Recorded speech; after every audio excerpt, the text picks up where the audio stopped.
Hello everyone, তো তোমরা সবাই কেমন আছো? আশা করছি সবাই খুব ভালো আছো আর আমিও খুব ভালো আছি।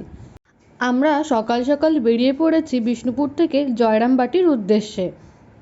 প্রায় 15 কিলোমিটার পথ অতিক্রম করার পর আমরা এসে পৌঁছলাম বনলতা রিসর্টে। এই রিসর্টের কথা আগে অনেকবারই শুনেছি। এটি বাঁকুড়া জেলার জয়পুর জঙ্গলে অবস্থিত। কলকাতা থেকে বাই রোডে আসতে প্রায় 4-5 ঘন্টা সময় লাগে। আপনারা চাইলে বছরের যে কোনো সময় এখানে বেড়াতে আসতে পারেন।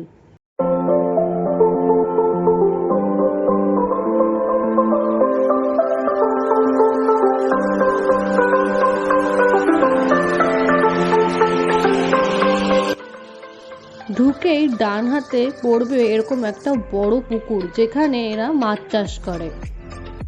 আর এদিকটায় তো পুরো গাঁদা ফুল লাগানো। এই ভেতরে এত ফুলের চাষ হয়েছে, দেখলে না পুরো মন ভরে যায়। এবার বনলতা রিসর্টের ভেতরের দিকটায় ঢুকবো। এর ভেতরে যে কি আছে সেগুলো একটু ঘুরে দেখায়। এই রিসর্টটি প্রায় 100 বিঘারও বেশি জায়গা জুড়ে বিস্তৃত।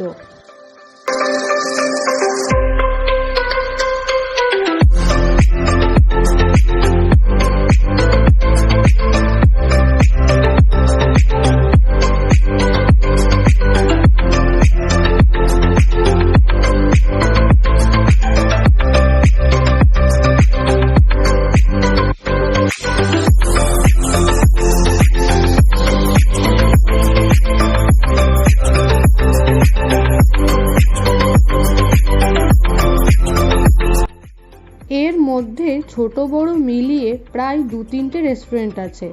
আজকের ব্রেকফাস্টটা আমরা এখানেই সেরে নেব।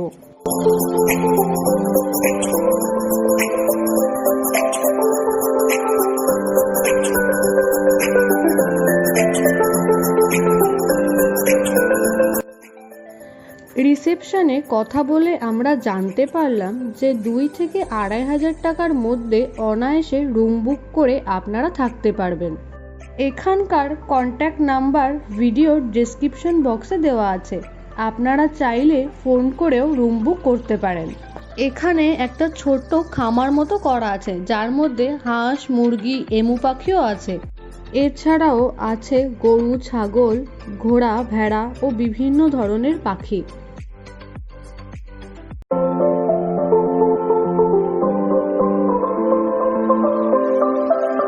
ভেতরে ফুল, ফল, শাক, সবজি এই সব কিছুই কিন্তু চাষ করা হয়।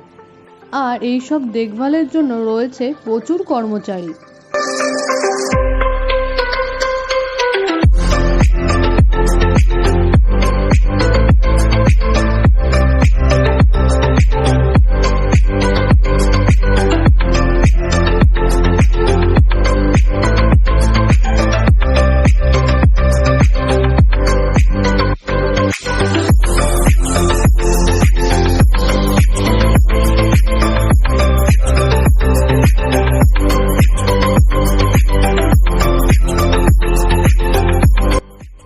একটা জিনিস দেখে খুব ভালো লাগলো, এখানটায় মাঝে মাঝে এরকম দোলনা মতো করে দেওয়া আছে, আর বড়দের জন্য বসার জন্য চেয়ারের ব্যবস্থাও করা আছে।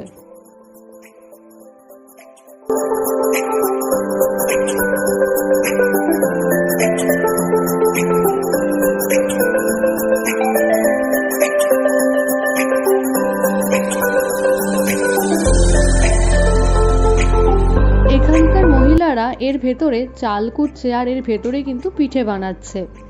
আপনারা চাইলে এখান থেকে এই পিঠেগুলো কিনেও খেতে পারেন। আর একটা কথা বলতে তো ভুলে গেছি, সেটা হচ্ছে এখানকার রসগোল্লাগুলো কিন্তু খুব জনপ্রিয়। আমরা এখন এখান থেকে বেরিয়ে জয়রামবাটির উদ্দেশ্যে রওনা দেব। জয়রামবাটির দূরত্ব এখান থেকে প্রায় 30 কিলোমিটার। বন্ধুরা, তোমরা রুম বুক না করেও এই রিসর্টটি ঘুরে দেখতে পারো।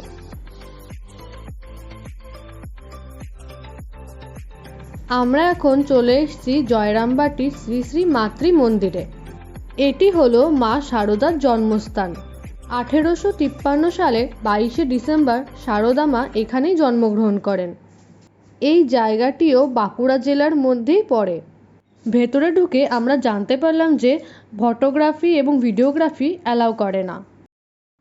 আমরা যতটা পারছি ততটা আপনাদের ঘুরে দেখানোর চেষ্টা করছি। আপনারা চাইলে এখান থেকে কুপন কেটে প্রসাদ গ্রহণ করতে পারেন।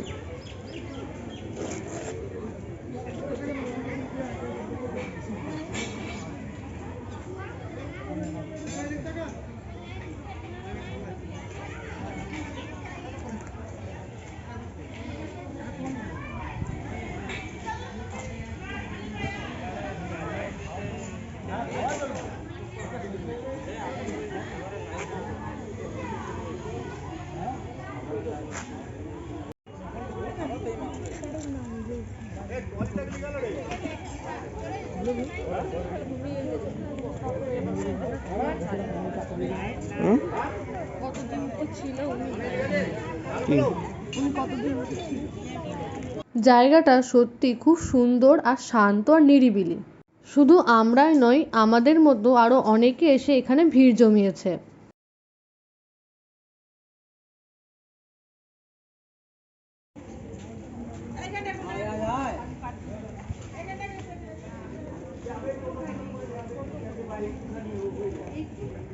আমরা এখন এখান থেকে বেরিয়ে যাব কামারপুকুরের উদ্দেশ্যে, যার দূরত্ব প্রায় এখান থেকে 5 কিলোমিটার। এই জায়গাটা এসে খুবই ভালো লাগছে। যদি আবার কখনো সময় হয় তবে এই জায়গাটায় আবার আসবো। আমরা এখন চলে এসেছি কামারপুকুর রামকৃষ্ণ মঠে। এই জায়গাটি হুগলি জেলার আরামবাগ সাব ডিভিশনের অন্তর্গত।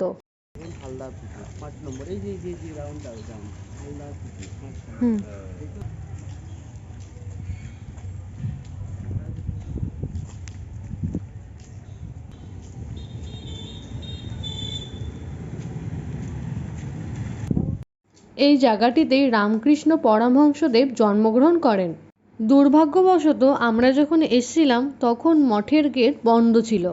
আমাদের জানানো হয় যে 3:30-এর পরে গেট খুলবে, কিন্তু আমাদের হাতে সময় কম থাকার জন্য আমাদের জামশেদপুরের দিকে রওনা দিতে হলো।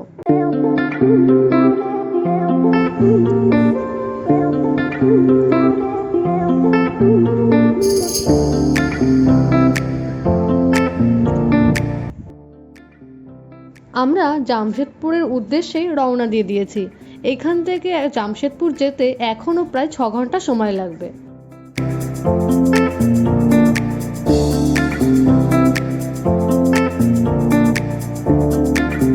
আজকের মতো তাহলে ব্লগটা এখানেই শেষ করছি। দেখা হবে পরের কোনো ব্লগে। আমার ভিডিওটা যদি ভালো লেগে থাকে তবে অবশ্যই একটা লাইক করবেন আর কমেন্ট করে জানাবেন যে ভিডিওটা কেমন লেগেছে। আর অবশ্যই চ্যানেলটা সাবস্ক্রাইব করে দেবেন। দেখা হবে পরের ব্লগে।